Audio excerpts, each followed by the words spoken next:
Good evening, everyone. Welcome to the Black Doctoral Network weekly web series. I'm your moderator, Fessa Ilonge, and I'm thrilled that you all could join us this evening for the topic entitled Selecting Innovative Career Paths Postgraduate. We have two wonderful expert scholars that will help us dive into this wonderful topic this evening. Joining me first is Dr. Camille Quinn, who is assistant professor in the College of Social Work at Ohio State University. She's also a licensed clinical social worker who has a research interest in promoting strengths, health equity, and well-being among Black adolescents and young adults who have experienced childhood trauma and involvement with the juvenile justice system. I welcome you, Dr. Quinn. Thank you. Our second panelist joining us this evening is Dr. Alicia Powell, who is a professor of social work at Walden University. She's also a licensed clinical social worker who has experience working with families and couples in a variety of settings, including hospitals, outpatient clinics, and residential treatment centers. I welcome you, Dr. Powell. Thank you for having me. All right, so let's go ahead and jump right in. I want to ask the first question, which I have is, what non-academic career paths are available for students postgraduate? Dr. Quinn. There's so many. Starting, individuals could look at industry. So if they're interested in, say, research still, they could work at a think tank, they could work at a entity that's affiliated with local or state government, as well as entrepreneurship. I think the latter is an area that many graduate students don't consider. A PhD provides individuals with a variety of skills that could be utilized as consulting or different types of work that many individuals just don't consider. So being your own boss is definitely a viable avenue to consider it, as well as non-industry or other types of employment. No, thank you, Dr. Quinn, for that response. Dr. Powell. Yeah, absolutely. A PhD means that you are a content expert in some area. And so for students that are interested in going a route that isn't academic, as Dr. Quinn mentioned, entrepreneurship can be a really great route to really mobilize your skills in a way that's going to be profitable.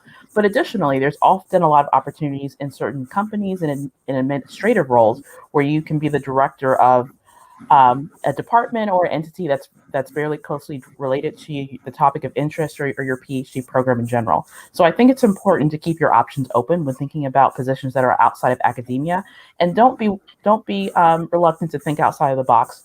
Entrepreneurship, Fortune 500 companies, being a subject matter expert, acting as in the justice system as a witness of sorts. These are all options that are available to students who may be wanting to think outside of academia. No, thank you for that. And I love how you all provided all those examples, because I think when people hear PhD, they automatically think academics. So just knowing that you have additional options and it's not just stuck in one area is a wonderful thing. So thank you for that. The next question that I have for you all are, what are some effective strategies to utilize in the career selection process? Dr. Powell. Well, I think there's a lot of different strategies to use. I think a lot of times the most helpful one is to have an idea of what's out there. And so there's some really commonly used job search engines out there, such as Indeed.com. LinkedIn can be a great resource as well. It's important to think of maybe certain keywords that are tightly aligned to jobs that you may be interested in, and kind of keep that search box running. I like to tell students that it's important to look at it on, a daily basis a lot of times, because sometimes jobs pop up and they disappear really quickly.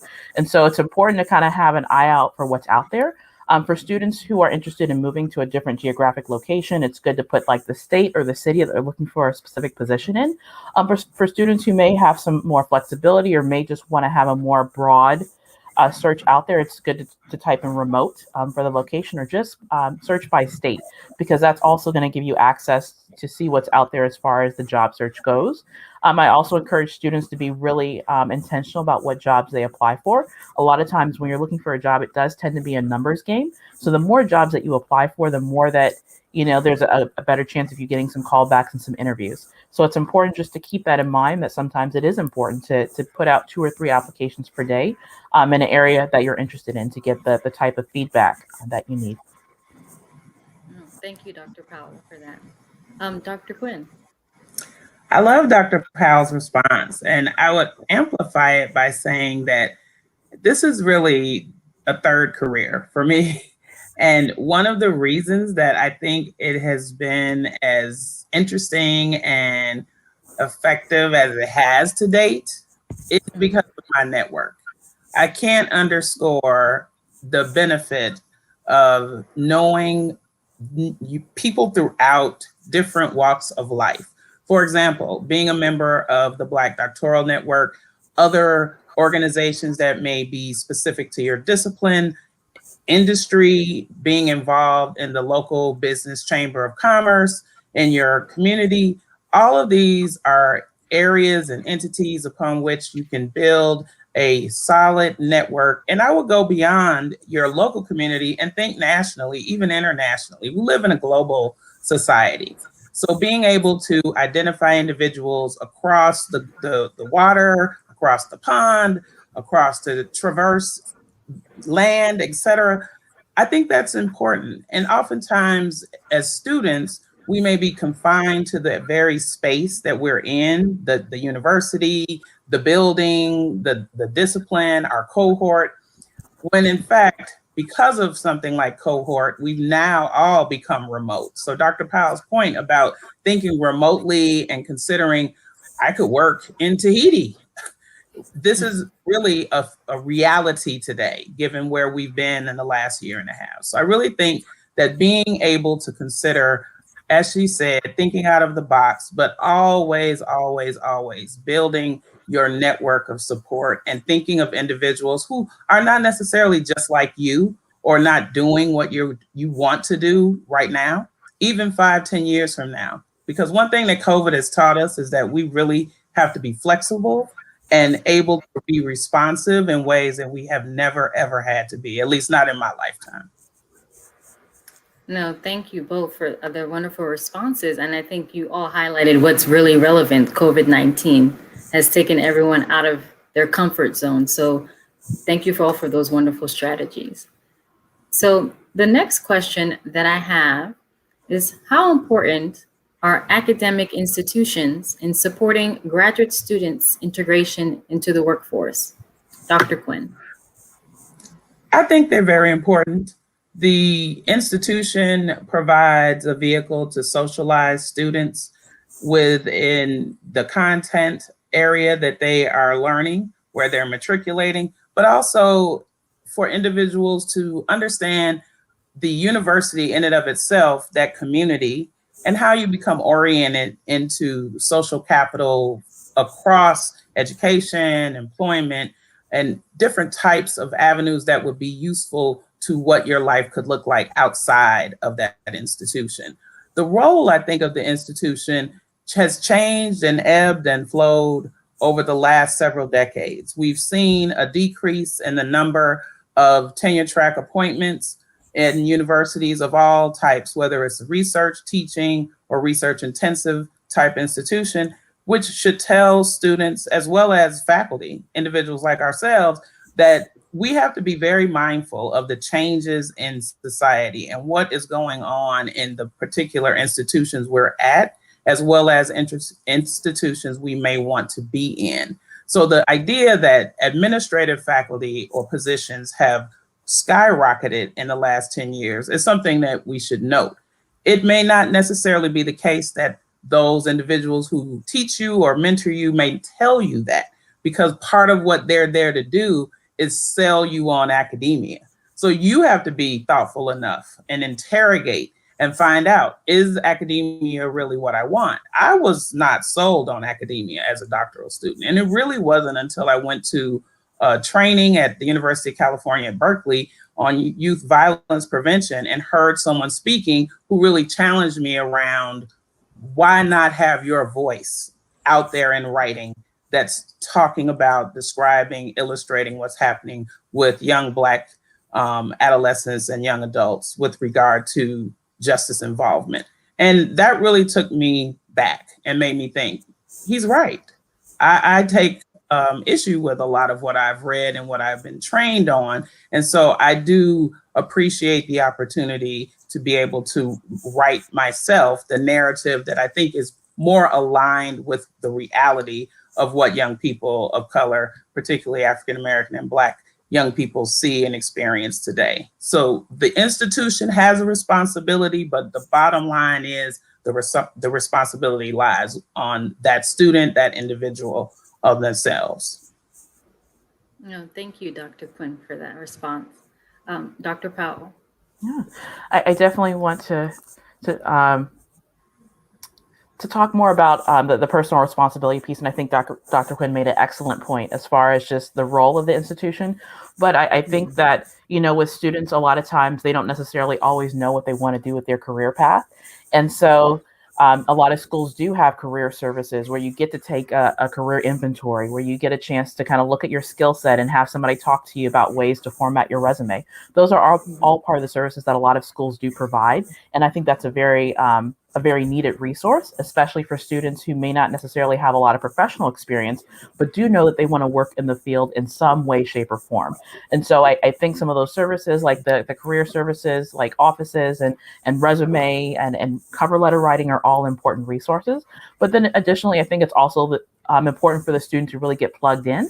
A lot of institutions have alumni networks that can be a really a great source of support in meeting people that have already graduated with their same major or area of interest that they can network with and get an idea of what are some of the alumni at the school doing. One thing that was suggested to me was to go on LinkedIn and to look for people that went to the same school that you did in a similar area of interest and reach out to them directly saying, hey, I'm a student from such and such school. I see that you went here. Would you be, interested in just talking to me for a few minutes about how you got to where you got? And a lot of times people will notice that fellow alumni may be more open to share about their experiences and what went on for them in their career versus you cold calling somebody that doesn't have that common link. So yes, the academic institution definitely can play a role in that, but like Dr. Quinn is saying, it definitely is a matter of just personal responsibility and kind of being willing to get out there and really network and build those connections. No, thank you, Dr. Powell. I love how you both, conceptualize that answer, but I hear the underlining theme is it falls on the responsibility of the student or that individual at the end of the day, which is relatively important in their ability to move forward. So thank you all for that response. So I would like to underscore one quick point to amplify what Dr. Powell said, because she talked about resources that are available to students. And that really intimates this idea that there's a lot of unwritten information about how to be successful. And people don't necessarily just give it to you. I have heard more of that in, say, historic Black colleges and universities, but in many majority institutions, there's like a black box of information that is quite elusive, that is often out of reach. And as an individual who wants the information, you do have to think creatively, and as she said, out of the box about how you get it. Sometimes it means convening with your cohort or other students across disciplines, or going to the graduate college if you have one at your institution and talking to, say, the admin, the secretary, the dean's support, and asking questions.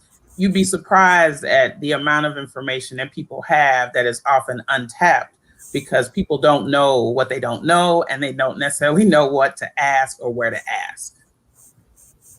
No, thank you, Dr. Quinn, for that response. We do have a comment, or more so of a question, from one of our audience members.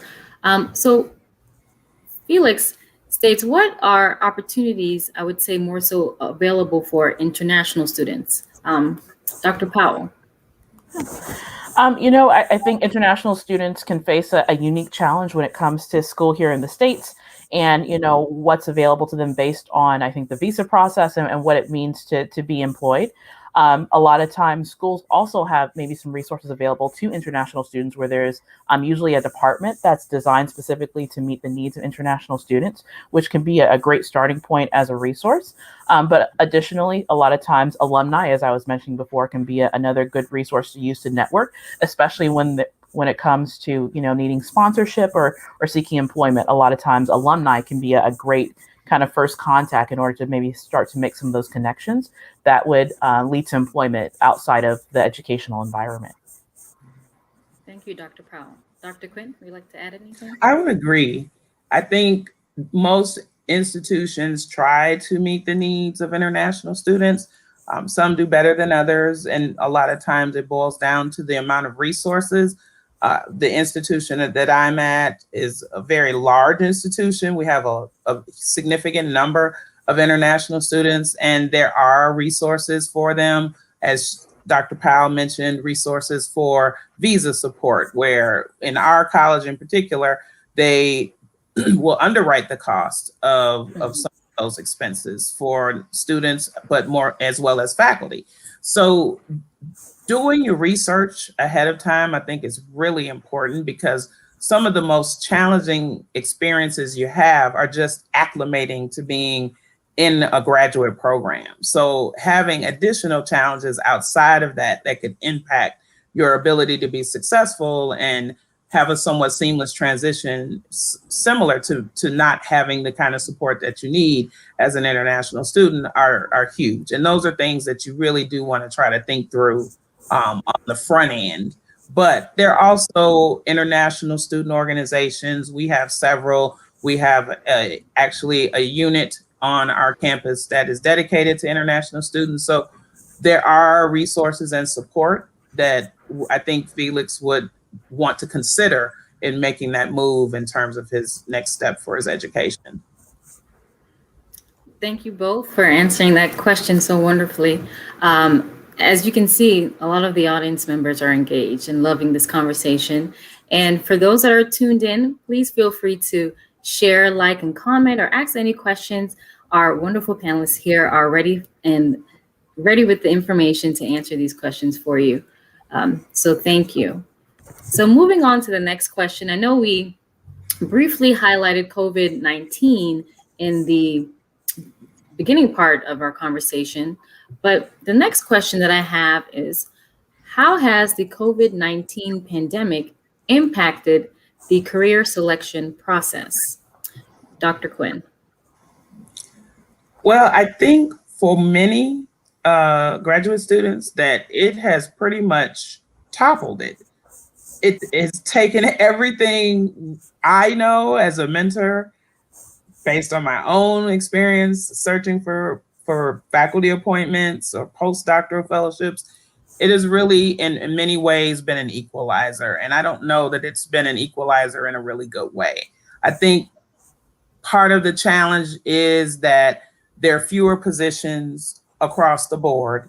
And it really has become an employer's market, simply because of the constriction or restraints in terms of finances and compensation. Some institutions of higher learning have had to either do reductions in force, eliminate departments or units in their institutions, which has rippling effects. So part of what we have shared with our students, our doctoral students in particular, is really to be ready for anything, be nimble. I have a colleague who is looking for another position, did an interview, did a campus visit, virtual, of course. And after that, thought it went wonderfully. Later, they came back and offered a different position. And, we had a conversation, a group of us, because we're in an accountability circle, have been for several years. And part of what we talked about was, what is important to you? What is most important to you? She wants to move to another geographical part of the country. This position, though different, not a tenure track appointment, is in a part of the country where she originated from. So that is, though not the ideal or what she thought about at first, it is appealing in some ways. I've also noted that across the board, regardless of type of position or rank, whether it's in industry or in academia, it is taking much longer to hear back from employers. So once you submit an application packet, as Dr. Powell said, submit several, many. Once you do that, you might be waiting for a period of time. So it might be worthwhile to talk to other individuals. Do you need some consulting work done? Do you know faculty who are interested in hiring a research assistant or someone to work on a project or temp work? There are no holds barred with regard to finding employment. And this is across the board, but particularly within this particular area in terms of higher education, which is difficult because you have individuals who have been in school, they have made major sacrifices to secure this PhD or this EDD or whatever degree they have now. And whoever would have imagined we will be looking at a pandemic nothing that like this has ever happened in a century. So the idea then, it harkens back to when I was a child in the 70s, and I remember hearing relatives talking about another relative who had gotten a PhD and was driving a cab. And they were saying that like they got all that education and they driving a cab. And I know people is like, I'll drive Lyft, I'll drive Uber. It's like, I'm gonna do what I have to do. So in essence, you have three jobs. You have the job of finishing that degree. You have the job of finding the job you want. And then you have the job of living. So that means you have to have some stream of income coming in. And that's why I mentioned at the top of the show about entrepreneurship, being a consultant, freelancing, doing editing, whatever your skills are. If you can get paid to do them without a formal position, do it. Thank you, Dr. Quinn. That was a wonderful response. Dr. Powell. I don't think I could have said it any better than Dr. Quinn. I think she gave a great response to this question. I think I will say, in addition, that it's rare that students get their dream job right out of school. A lot of times there is a concession of sorts as far as this is what I want to do to get my foot in the door, to start meeting some people and to start working in the industry. So I think it's important for students to be willing to be flexible and to realize that they may not get the laundry list of everything they're looking for in their first job out of school. But every job, can be an opportunity to gain experience, to network, and also to help them maybe get more clarity about what's going to be the best fit for them long term as well. So yes, there may be long wait times. A lot of since most interviews are virtual, that can mean that you may not necessarily always put your best foot forward, or it may be even more challenging with technical issues and Wi-Fi and stuff like that. But I think that's important for students to keep in mind that that it's important just to keep their options open. And so even if a job has a different title, it's still a job, it's still a position that they can still use, hopefully to leverage into something that they are looking for that's going to be more permanent and long-term. Thank you, Dr. Powell. And again, I hear the underlining theme, COVID-19 has put us in a different position to help us think outside of the box and be more innovative and creative, definitely. I do want to highlight, though, that Dr. Powell, and I'm taking a little bit of liberty for speaking for her, but we're both social workers, and I don't want it to come across as if we are ignorant to the realities of what this pandemic has done to the society and to people of color in general. I recognize that there are major challenges and difficulties that are associated with just trying to function. I see it with students. They're just struggling. I see it with colleagues. I myself have up and down. When the pandemic first hit, it was a carryover because I was just so sad about Kobe Bryant and his daughter dying in that helicopter accident. And then not even a month later, this happens, and the state I live in is shut down, and I can't go anywhere. It was unreal, and I remember just feeling completely numb and shut down. So I don't want people to think that we're talking pie in the sky here. We get it. we realize that there are significant hurdles and challenges, and that's why I really underscore the point about having a strong network of support. Think about if there are therapists who will be willing to barter and provide group counseling or individual counseling just to kind of help you through, and you provide another service for them, do it. I started a group a year ago just to test it out on self-love with about 6 young African-American women. And it was 6 sessions, and it was unbelievable how much it did for me, in addition to supporting them.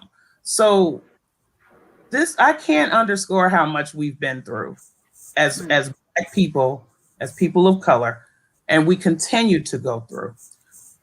But I will also underscore that and say that when you think about individuals like Sojourner Truth, Harriet Tubman, Frederick Douglass, the vision that comes to my mind is we go on. And we do. And that is the point that I want people to walk away with. In spite of all of the challenges and the negativity, we're saying we can go on and you can be successful in spite of all these things. Thank you, Dr. Quinn, for those powerful words. It really resonates with myself. I'm sure a lot of the audience members can definitely agree. Resilience and just, moving forward. So thank you for that. So I know we talked a little bit about networking and things of that nature. So the next question that I have for you all is, how important are professional development activities towards selecting a career?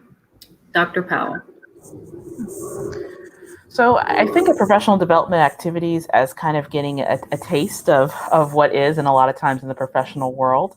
I'm a social worker by trade, so we have what we call continuing education credits that happens after grad school, where you're getting hours towards licensure that count towards the hourly requirement. And those are oftentimes a good opportunity to just kind of expound your knowledge base and to see what else is out there, to get an idea of what other opportunities could be available, maybe get certain skills for working with different populations.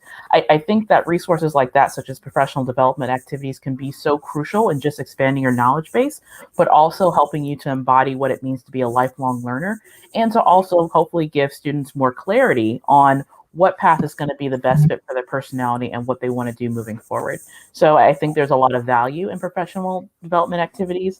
And I think that's something that students shouldn't overlook, even as students. A lot of times there's seminars, there's trainings, there's teachings that students have access to where it's at a reduced rate because they're students. And I always want to encourage students to take advantage of some of those opportunities, because those opportunities tend to increase in price after they are no longer a student.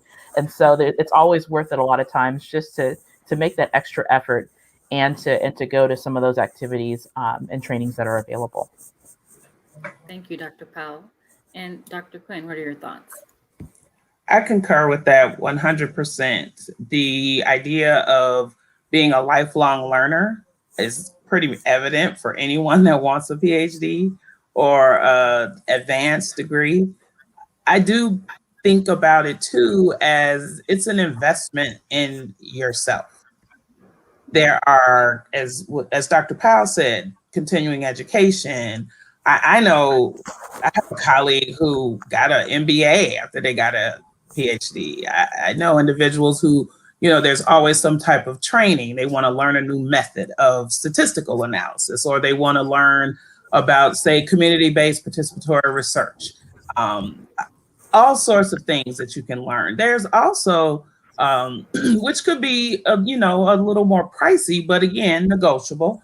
There's also life coaches, individuals who can help you develop the leadership skills. Different types of positions may come your way.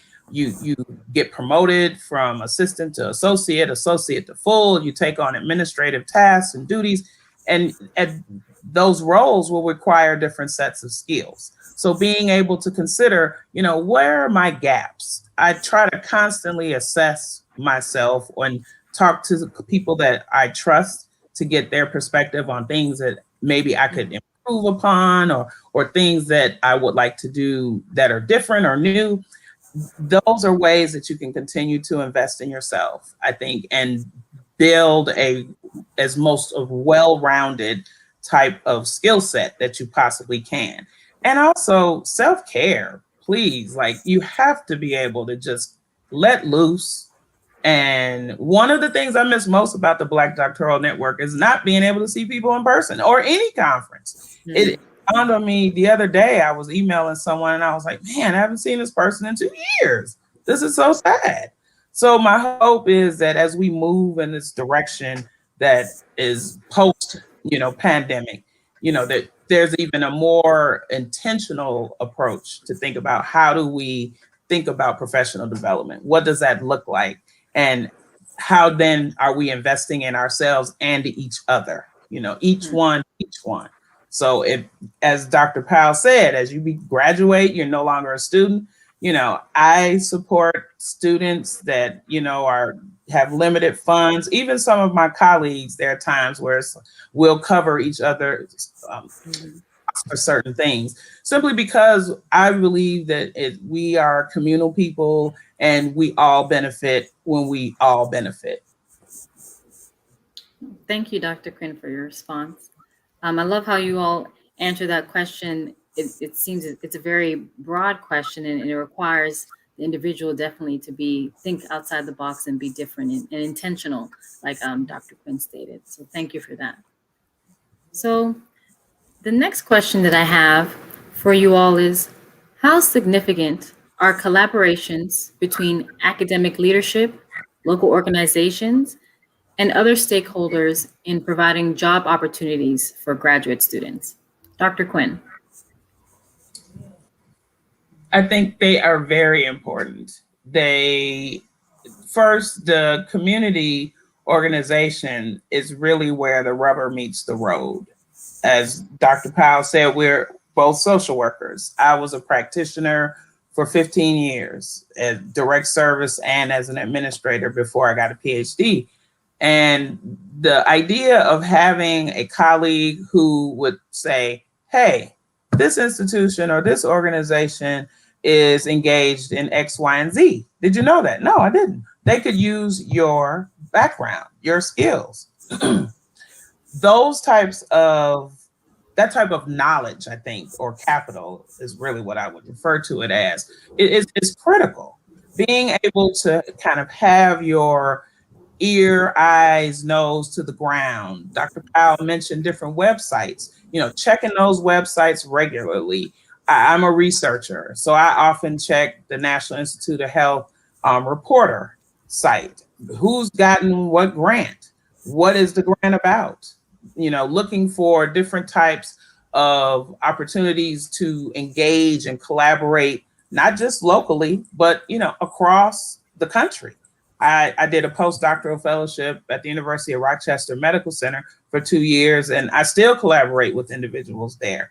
And I also tried my best anyway to support students at all levels, because I think that everyone's needs are different based on what developmental point they're at and then what it is that they actually want to do.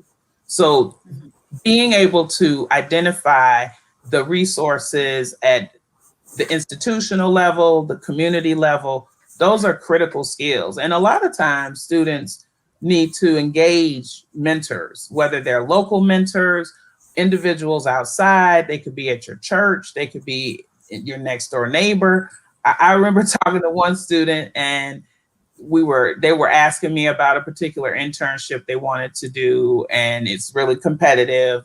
And I said, oh, well, if you know this person, maybe I could talk to them. They go to my church, blah, blah, blah. Oh, they live next door to me. Really? Have you ever talked to them about this? No. Okay, so let's do this. So we did an exercise where they actually filled out a sheet. It's a form that Carrie Ann Rockamore's agent organization, they actually put it together, and it helps you identify who is in your national sphere, your network of support. And I went through a modified example of that with this student, and they couldn't believe how many individuals they knew or had some point of contact with. So being able to figure those types of things out, I think, are really important. And oftentimes we don't realize just how much is at our disposal until we sit down and kind of dissect and do some inventory about what it is we have at our immediate disposal versus what we think we don't know or we don't have. No, thank you, Dr. Quinn, and for highlighting that point of looking within your surroundings to a certain extent. So thank you for that. Dr. Powell. Yeah, I concur with Dr. Quinn on just the importance of mentorship. I think that a lot of times that is not something that's emphasized to students as far as the role of mentors and the role that that plays in networking, but also getting jobs that are available. As part of my graduate school journey, right towards the end of my graduate journey, I actually got a chance to be part of a 15-month leadership program that was sponsored by the Chamber of Commerce, my school, and several other stakeholders in the community. And as a result, I got multiple job offers. I got a chance to meet the mayor, the governor, several people that worked in the government sector. And it was a really great opportunity to network. And I've noticed, and one thing that I learned is that a lot of major cities have like leadership foundations or Chamber of Commerce collaborations with other companies that are a great way to just plug in and find out what's happening on the ground and to really get engaged in what's going on in some of the key players in the community. And those connections and so those relationships can be crucial in just creating a network of resources and support that you need. No, thank you, Dr. Powell. I know I just wanted to highlight, I love how you all have given so many different ways and approaches on what is really out there. And I think this is wonderful information. And I just want to comment and state to our audience members again, I hope you're enjoying this conversation. I am. I'm definitely learning some new things here from these wonderful scholars on just how you can really maximize yourself and become, your own asset. So I thank you for that. Well, this concludes all the questions that I have on this topic, but I have one more question that I'd like to ask you all before we go. How has your affiliation with the Black Doctoral Network helped to enhance you personally and or professionally? Dr. Powell. For me, I think my affiliation has helped me both personally and professionally because I've gotten a chance to network with other like-minded individuals. I am mostly on the social network side, on the Facebook group side of it. So I've got a chance to comment, to meet some people, and also make some really great connections overall. Finding out about available job opportunities. I love how collaborative the group is in nature, and that it just creates I think a safe space for us to kind of talk about issues, but also things that are pertinent to our respective fields. So it's a great source of support, but also I think a good resource as well. And I've really, I think, gained a lot from my my affiliation with the network. Well, thank you, Dr. Powell. We love having you as a member. Dr. Quinn. I would agree. I have benefited both personally and professionally. The Black Doctoral Network is one place that I can go and it feels like a family reunion every time I go there. Whether I know the people or I don't, I know them after I leave, and many times before I leave. It really is probably the one space that I've been where one, I was just in awe at how many individuals were there who had PhDs, especially as a doctoral student. And then two, being able to connect with so many different people who are doing such important work. The first conference I attended, I met one of my sorority sisters who I didn't even know, one, was from Chicago, like me, two, lived in Columbus, Ohio, like me now. And we are, really good friends. And so being able to also have a voice in how some of the work of the network is done has also been really useful because many of the organizations that discipline specific may take years for you to penetrate those ceilings to have a voice at the table. So I've appreciated being tapped and also contributing and bringing others into the fold around different issues that the the network is dealing with, whether it's planning a conference, planning a spring meeting, or whatever.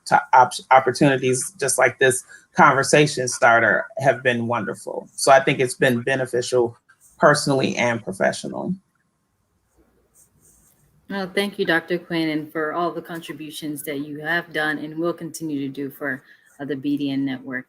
So as we have come to the end of our conversation, I just want to say a huge thank you to you both for taking time out this evening and providing wonderful information that has, I believe, helped a lot of our audience members really understand what it is to have a PhD and how to maximize it for their own personal gain. So I definitely appreciate you all for joining me.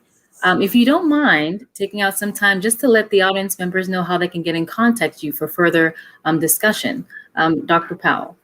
Sure.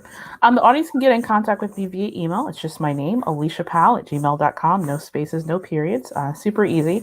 You can also connect with me through my website at www.yourlifeprofessors, all one word, .com. Thank you, Dr. Powell. And Dr. Quinn. Sure. The best way to reach me would be email, and that would be all lowercase QUINN.395@osu.edu. If you typed in my name, my full name, and Ohio State University, the Ohio State University, they're very specific about that, it will come up as well. And you can get to my website and look at more information about my work and what I'm doing. Thank you, Dr. Quinn. And again, thank you for sharing this information on selecting innovative career paths postgraduate. And to our audience members, if you have enjoyed Conversation Starters this evening and would like to keep up to date with the latest BDN developments, please be sure to check us out on blackphdnetwork.org and become a member, or follow us on Facebook at Black Doctoral Network. Please be sure to share this live session with your friends, families, and colleagues and professional network. I'm your moderator, Fessa Ilonge, and we look forward to seeing you next time. Have a good evening.